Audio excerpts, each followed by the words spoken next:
entramos en un tema apasionante, del que probablemente me hayas escuchado en alguna ocasión, que es el tema del eje intestino-cerebro. Empecé a investigar este asunto durante la residencia.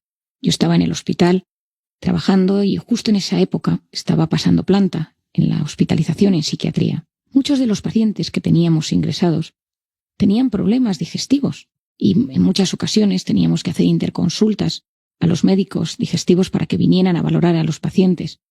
Colon irritable, reflujo, gastritis, intolerancias, colitis ulcerosa. Recuerdo que un día estaba yo de guardia y decidí acercarme al departamento de digestivo a hablar con alguno de los médicos, a ver si podía orientarme en algunas pautas o tips para poder ayudar a los pacientes sin tener que pedir siempre esas interconsultas. Recuerdo que ese día me topé con un residente mayor que me dijo: aprovecho yo también para preguntarte, Marian, ya que muchos de nuestros pacientes ingresados en digestivo tienen síntomas depresivos o toman medicación para la ansiedad y la depresión. Una de las características que más influyen en mi forma de trabajar es la observación. Me dedico a observar con mucho detalle a mis pacientes, cómo evolucionan los pronósticos, qué medicaciones o qué estilos de vida les sienta bien.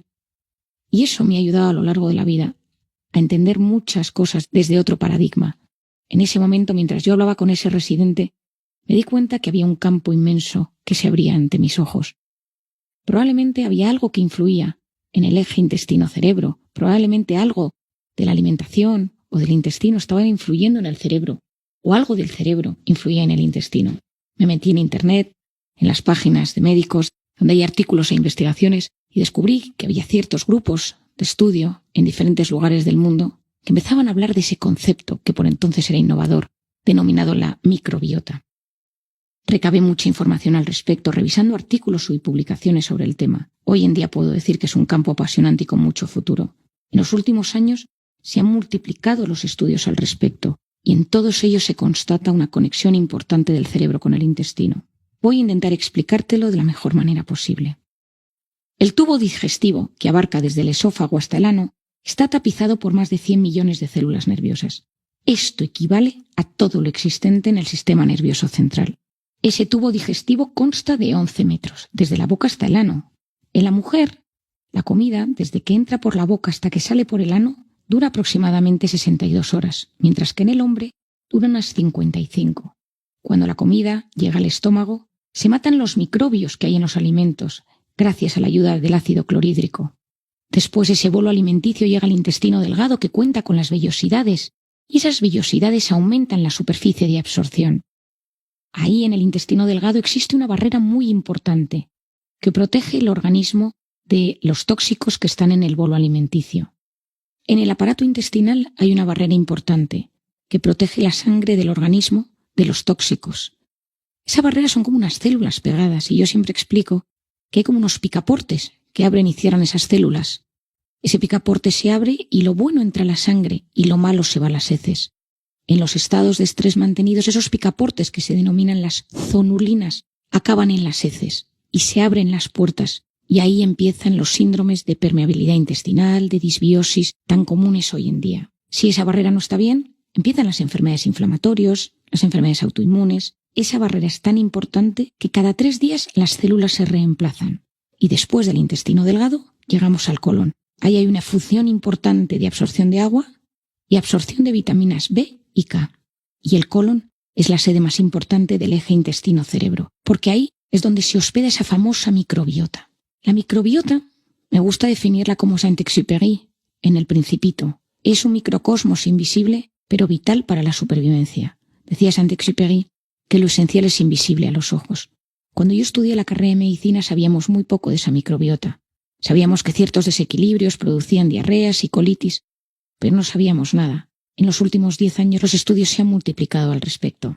La microbiota está compuesta de virus, bacterias, arqueas, protozoos, que facilitan la digestión enzimática, sintetizan vitaminas del grupo B, sintetizan ácidos grasos de cadena corta, que por ejemplo van a ser muy importantes para estimular la producción de serotonina. Esa microbiota modula el sistema inmune, modula la inflamación, protegen contra las bacterias patógenas y reequilibran el ecosistema microbiológico. Esa función de la microbiota tiene un nivel endocrino, hormonal, inmune, nervioso. Es muy completo y muy importante. La microbiota se puede desequilibrar por estrés, por cortisol, se puede desequilibrar por tomar antibióticos, mucho cuidado, que a veces abusamos de ellos. Se puede desequilibrar, por supuesto, por una mala alimentación, por la contaminación o por el sedentarismo. Hoy en día sabemos que el 90% de la patología crónica tiene disbiosis, es decir, el 40% de los pacientes que sufren algún tipo de patología autoinmune, inflamatoria, tiene asociado un cuadro de disbiosis intestinal. Por lo tanto, podríamos decir que esa disbiosis altera el diálogo que existe entre la microbiota y el sistema inmune. Estos microorganismos poseen una función importante en el procesamiento de los nutrientes y alimentos y liberan gran cantidad de moléculas al intestino. Estas pueden llegar a influir en el organismo de forma esencial. En investigaciones recientes se ha observado que la carencia de flora bacteriana tiene una repercusión muy importante en el organismo, incluido el cerebro. Se está prestando especial atención, por ejemplo, a la causa-efecto entre ciertos cambios bruscos en la flora bacteriana y alteraciones simultáneas en el estado de ánimo o en la conducta del paciente. Hay diferentes teorías al respecto. Una revisión del 2015 sugiere que los déficits en la permeabilidad del intestino pueden ser la causa de la inflamación que aparece en los trastornos del ánimo. Por otro lado, se postula que algunos microorganismos segregan sustancias que desempeñan la labor de neurotransmisores en el cerebro. Hoy en día esto ya está más que demostrado. Algunas bacterias se encargan de sintetizar neurotransmisores que van a tener una función primordial en el cerebro. Los avances en investigación son numerosos y cada vez más van surgiendo especialistas que pueden ayudar y paliar mucha sintomatología desde el intestino. La permeabilidad intestinal a la que he hecho referencia es la capacidad que tienen las membranas del intestino para permitir el paso de nutrientes procedentes de los alimentos de nuestra dieta, bloqueando el paso de sustancias tóxicas, bacterias y virus que pueden dañar el organismo. Cuando se altera la permeabilidad intestinal, se produce un fenómeno llamado hiperpermeabilidad o intestino agujereado, que puede causar inflamación, alergias, infecciones y otras enfermedades. Para regular esta permeabilidad intestinal y controlar el componente inflamatorio de la depresión, juega un papel fundamental la microbiota. Sobre este tema, hoy en día existen especialistas maravillosos que divulgan en España y en otros países sobre el tema. Te recomiendo a la doctora Sari Arponen, que tiene varios libros sobre el tema y en su divulgación lo explica de forma clara y sencilla. A la doctora Nazaret Castellanos, tengo una gran amiga mía de la carrera, la doctora Almuiña, que también es especialista sobre estos temas. A mí me gusta poder relacionarme con médicos de otras especialidades para poder intentar transmitir al paciente una visión global de lo que trae a consulta. Algunos pacientes vienen a mi consulta y me dicen: Marian, tengo artritis, desde hace años tengo depresión y de vez en cuando se me duerme la mano. Si esta paciente acude al reumatólogo, al neurólogo, al psiquiatra, pero no estamos coordinados entre nosotros, probablemente nos estemos perdiendo una parte fundamental de su tratamiento. A mí me gusta mucho, cuando tengo un paciente en consulta, intentar entender todos los síntomas físicos que tiene, de los cuales se queja, porque en muchas ocasiones algunos de ellos pueden estar ligados a los temas de la mente que le perturban. Hay estudios espectaculares publicados sobre cómo una infancia infeliz, con traumas, bullying, acoso, abandono, influye en la salud a lo largo de la vida. El estudio más importante que yo leí en su momento fue cuando volví de Camboya y descubrí que había un estudio en Nueva Zelanda que trataba sobre niños que habían tenido una infancia muy dura, con eventos adversos, traumas, abandonos, abusos, y la salud física que esta gente tenía en torno a los 20, 30 y 40 años. Muchos de ellos padecían de enfermedades autoinmunes e inflamatorias. Y como os decía al principio, me dediqué a observar. Sabéis que yo en consulta trato mucho tema de abuso debido a mi experiencia en Camboya. Es uno de los temas que más me inquieta, donde tengo enfocada mi preocupación y mi terapia, y probablemente veo entre 5 y 10 a la semana. En muchas ocasiones en pacientes que han sufrido un abuso, un abandono, bullying en la infancia, un trauma fuerte.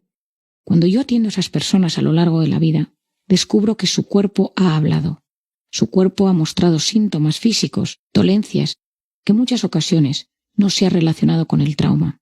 Si somos capaces de identificar el trauma, de sanar ese trauma, los síntomas físicos disminuyen y la persona se siente aliviada. Ahí juega un papel fundamental la inflamación. Un trauma en la infancia desajusta el eje hipotálamo hipofisario adrenal, que es el eje que se encarga de activar los estados de alerta de forma adecuada, de activar el cortisol cuando lo necesitamos. Una persona que tenía un trauma en la vida tiene ese eje alterado y por lo tanto es más propenso a activar una enfermedad física, inflamatoria, autoinmune a lo largo de su vida. La buena noticia es que si esa persona se trata a nivel emocional, sana sus heridas y hace un tratamiento 360, un tratamiento integral, todo ello acaba mejorando, su cuerpo se resiente menos y su corazón y su mente se sienten aliviados. Los estudios sobre la microbiota son impresionantes. Hoy en día hay estudios sobre microbiota y Parkinson, microbiota y Alzheimer, por ejemplo. La doctora Nicola Lopizzo, especialista en medicina interna y endocrinología en el Hospital de Barcelona, ha relacionado la enfermedad de Alzheimer con la inflamación y la microbiota. Esos investigadores observaron que las personas enfermas poseían una microbiota diferente a los sujetos sanos que participaron en el estudio. Hoy en día se postula que la inflamación tiene un rol clave en el desarrollo y en la evolución de la enfermedad de Alzheimer. Y se cree que esa inflamación puede verse influida a su vez por la microbiota. Este es un campo apasionante que nos empuja a seguir investigando en esa dirección, ya que cuando la enfermedad de Alzheimer aparece, el tratamiento es muy complicado. A mí este tema me interesa enormemente, ya que considero que gran parte de la medicina del futuro va a tener como protagonista la microbiota. El tema de la microbiota es tan sumamente importante que hoy en día, si hacemos un buen análisis de heces, podemos conocer el estado de salud de la persona. No sé si sabes que Putin viaja con su propio inodoro y guarda sus heces en unas bolsitas que viajan a Rusia para luego ser destruidas. Esto tiene un origen. En 1964, en plena Guerra Fría, querían saber cómo era la salud del entonces presidente de la Unión Soviética, Nikita Khrushchev. Nikita Khrushchev era el que había puesto los misiles en Cuba. Se rumoreaba que tenía un problema de salud fuerte. No sabían qué iba a suceder. Y era clave entender si era una persona que estaba gravemente enferma y cómo iba a ser el futuro de la Unión Soviética y, por lo tanto, del mundo. Aprovecharon el viaje de Nikita Khrushchev a Copenhague, enviaron un fontanero al hotel, a la suite donde él iba a estar alojado, y desviaron las cañerías. ¿Qué sucedía? Que al tirar de la cadena, las heces no iban al desagüe general, sino que se las llevaron los miembros de la CIA para poder investigar cómo era la salud de Nikita Khrushchev por entonces. Gracias a esto podemos entender que Putin, que ahora mismo juega un rol tan importante en la historia del siglo XXI, viaje con su propio inodoro para que nadie, y sobre todo la CIA, pueda saber cómo se encuentra el estado de sus heces y por lo tanto de su salud. No significa que todas las personas que hoy vayan a escuchar este podcast tengan que acudir a su médico a pedir un análisis de sus heces, pero sí tenemos que ser conscientes de nuestro estado de salud, de si nos sentimos inflamados, si hay algo que tenemos sin resolver, cómo está nuestra física, nuestra bioquímica y cómo se encuentra nuestro mundo emocional. ¿Hay algún trauma sin resolver? ¿Hay una enfermedad que ya se haya instaurado en mi vida? ¿Hay algo que yo puedo hacer para mejorar mis hábitos de vida? Porque todo ello está profundamente unido y cuando yo cuido mis hábitos de vida, soy capaz de sentirme mejor a nivel físico y psicológico. No olvidemos algo esencial. Mucho antes de enfermar, el cuerpo nos ha ido mandando señales de alerta en forma de molestias, debilidades o dolencias.